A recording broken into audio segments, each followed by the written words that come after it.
Então, tá, eu vou começar um pouquinho sobre minha carreira. Pra quem não sabe, né, eu já trabalho aí dentro na área de tecnologia já tem mais de 9 anos, como eu já falei. E eu comecei na área de QA sem querer. Exatamente, eu entrei na área de qualidade, né, como QA, sem ter muita pretensão. Eu fiz ciências da computação, tá bom? E eu sempre quis ser desenvolvedor. Basicamente, entrei nas em ciências da computação só porque eu queria ser desenvolvedor. Fiz a faculdade, teve bastante caminho, um caminho turbulento. Eu fiquei um tempo que eu fiquei internado e tal. Isso não é tão importante. Porém, fez com que eu tivesse muita ansiedade em relação à programação, tá? Então eu tinha muito medo com programação, porque eu perdi muitas aulas da faculdade, perdi várias aulas de programação e quando eu vi o pessoal já sabia aí o que eu... já sabia umas coisas de programação e eu não sabia nada, né? Eu não entendia nada de algoritmo, eu fui ver vetor depois e isso me atrapalhou muito, né? E não somente com o meu começo na faculdade, mas com programação. Eu fiquei com medo de programação e eu sei que tem muita gente aí que tem medo de programação e eu quero que vocês entendam que eu compreendo essa dor. Eu também tive bastante medo de programação. No final das contas, eu acabei conseguindo entrar num estágio lá em 2015 na Mercedes. E nesse estágio na Mercedes eu trabalhava basicamente com documentação, eu trabalhava com gerenciamento de sistemas, mas eu também fazia teste. E eu, na época, né, de estágio ali, não era nada focado em teste mesmo, mas eu fazia bastante teste, trabalhava muito com a qualidade do sistema, já que eu fazia o gerenciamento do sistema, né, apesar de ser um estagiário. E eu aprendi muita coisa, não tão relacionada assim a QA, né, focado em QA, mas eu aprendi muita coisa relacionada a testes exploratórios, né, o básico ali de teste. E por causa disso eu acabei conseguindo um emprego como QA, depois disso, tá certo? Meu primeiro salário como QA Júnior, eu comecei a ganhar R$ 3.500, tá certo? Isso foi lá no começo de 2017, bem no começo de 2017. E galera, felizmente, né, eu entrei numa empresa que eu consegui aprender pra caramba. Isso daí foi muito bom, eu aprendi muito naquela empresa e eu consegui crescer. E quando eu tava nessa época conversando, né, tipo, o pessoal em volta, né, eu tinha um gerente de qualidade, felizmente, eu também tinha uns seniors, né, que eles me ajudavam a me mentorar ali, a me guiar. E eu felizmente achei uma área que eu consegui, né, mesmo sem programação entrar, porque eu não sabia tão bem programação, não fazia ideia de como fazer uma automação, por exemplo, principalmente na época, que tinha muito menos ferramenta que agora, né. Hoje em dia ainda as ferramentas elas ajudam muito. Elas são muito mais fáceis. Então isso foi a forma que eu entrei em QA. E assim, foi totalmente sem querer. E eu entrei porque começou a pagar bem. E mesmo assim eu ainda queria ser desenvolvedor.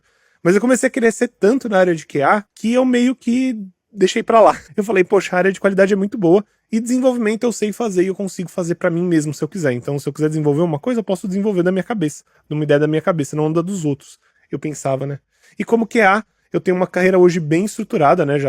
Já tem bastante tempo que eu tô como QA e já trabalho há algum tempo também aqui fora, né? Na América do Norte. Isso ajuda muito também no meu currículo, porque esse crescimento que eu tive rápido fez com que outras empresas tivessem mais interesse no meu currículo. E o legal, galera, é justamente uma das coisas que eu sempre tento trazer para vocês, né? Tanto aqui no canal quanto na mentoria, é justamente todo esse caminho que eu fiz, né? Que eu consegui fazer. E o que eu acertei e o que eu errei, né? Então as coisas que eu errei eu tento não passar, ou passar que estava errado, e as coisas que eu acertei eu tento sempre que passar. Tenho sempre que passar. Ó, o Richard ele falou aqui, eu, por exemplo, sempre tive muita vontade de trabalhar na área, mas por ouvir tanto que precisava ser um gênio na matemática, acabei desanimando de tentar. Pois é, cara, e no final das contas, sinceramente, na área de QA, e até mesmo se a gente for falar aí sobre a área de tecnologia, né, num geral, na área de desenvolvimento, você não usa tanta matemática assim, cara. Óbvio, tem muita coisa técnica com matemática, de algoritmo, mas, putz, no dia a dia, não mesmo. O Rafa, ele falou aqui, eu quando entrei na área, eu entrei e já comecei a estudar automação usando Java, Selenium e Cucumber. Que da hora, cara, eu também. Quando eu entrei na área, né, meu primeiro emprego como QA Júnior, eu consegui aprender, no caso eu estudei Ruby, com Selenium e também Cucumber e também com Capybara. O Matheus ele falou aqui, eu estou aprendendo JavaScript para automação, mas para eu evoluir de carreira, vou precisar de Java também, por exemplo? Não precisa. Eu trabalhei com Java há muito pouco tempo, eu trabalhei menos de um ano com Java para automação, e além disso não é tão diferente assim de, por exemplo, trabalhar com JavaScript. Hoje basicamente minha linguagem é JavaScript, eu entendo outros, né, Java, também entendo Ruby, óbvio, TypeScript faz parte também do que eu sei. Porém, todo emprego que eu encontro, independente de qual seja a linguagem, nunca é um problema. Porque a empresa, ela quer que você saiba automação, ela quer que você saiba os fundamentos. Se você souber os fundamentos, não importa a linguagem que você tem. Você consegue fazer automação qualquer coisa, óbvio. Você vai precisar parar um tempinho para estudar. Por exemplo, vou trabalhar numa empresa que trabalha com Java e Selenium, eu tenho que estudar Java e Selenium. Mas os princípios de automação são sempre os mesmos. Eu, né, tô trabalhando só com JavaScript, basicamente, já tem aí 5 anos quase. Então eu não acho que é um problema não você só aprender JavaScript por enquanto. E na minha opinião, para vocês que estão aprendendo, eu acho mais legal ainda você aprender JavaScript e automação bem bonitinho, aprende os princípios, aprende como usar de verdade, e aí sim você pode ir para uma outra linguagem. Eu te prometo que isso não vai fazer grandes diferenças, principalmente no começo, tá bom? Se você quiser aprender outra linguagem com outra automação, eu acho super válido, tá? Mas não é algo que você precisa para evoluir. O Matheus, ele falou aqui: eu vi hoje uma vaga de 5K doll para QA, é o sonho. É basicamente isso quando eu ganhava quando eu saí do Brasil. Era mais ou menos isso. É isso aí, pô. É uma vida de rei mesmo. É muito boa. Dá pra ganhar muito bem. Eu comecei a ganhar... quando eu comecei a ganhar em dólar, era 2021. 2021, eu tinha 20... 2021 eu tinha 26 anos, é isso. O Ramos, ele perguntou aqui: por que quis ir pro Canadá? Esse valor aqui no Brasil você era rei. Eu era, cara. Eu tenho um pouquinho de medo do Brasil. Eu já fui assaltado, meu pai já foi muito assaltado, minha esposa foi assaltada. E assim, mesmo que eu ganhasse isso no Brasil, eu não poderia ter as coisas que eu ia querer ter na minha cabeça, do jeito que eu gostaria de ter. Então eu preferi vir para o país que eu tenho um pouco mais de segurança. Só foi isso. E tem o ponto também que eu, assim, sempre quis vir pro Canadá. Eu sempre quis morar no Canadá. Sempre. Minha vida inteira. Desde que eu era moleque. E era um sonho. E, cara, o que conseguiu fazer eu conseguir me tornar, vir pro Canadá. Foi basicamente isso.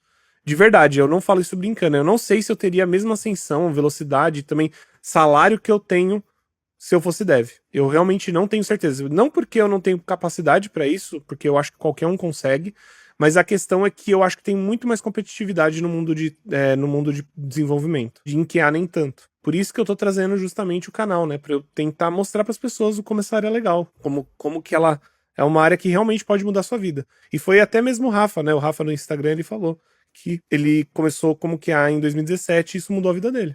E eu posso falar o mesmo. E os meus mentorados falam a mesma coisa. Então, tipo, é isso. Eu só quero trabalhar remoto, morar em uma casa no interior, um espaço legal pro meu gatinho, ter um Lancer Evo e um Nissan 350Z. Cara, é possível. Dá pra fazer isso sim. O problema é esse Lancer Evo aí, esse Nissan 350Z, quando quebrar a peça vai ser complicado, mas vai dar pra dar conta com certeza, cara. Principalmente morando no interior. Você não vai pagar nada as coisas vão ser tudo mais barato. Inclusive, eu tinha assim, se eu não conseguisse vir pro Canadá, né, por questão de imigração, se eu não conseguisse vir pro Canadá, eu teria ido pra Europa e eu ia morar em um país por mês, por exemplo. Trabalhando remoto, ganhando em dólar. Eu ia um dia, sei lá, 3 meses eu ia morar na Alemanha, 3 meses eu ia morar na França, mais 3 meses eu ia morar na Bélgica. Tem o ponto também que eu sou filho de português, né, eu tenho passaporte. Mas mesmo você pode ficar 6 meses, por exemplo, na Europa. Na União Europeia você pode ficar 6 meses, então você pode morar 6 meses na Europa à vontade. Você pode vir morar aqui no Canadá por 6 meses com um visto só de visitante.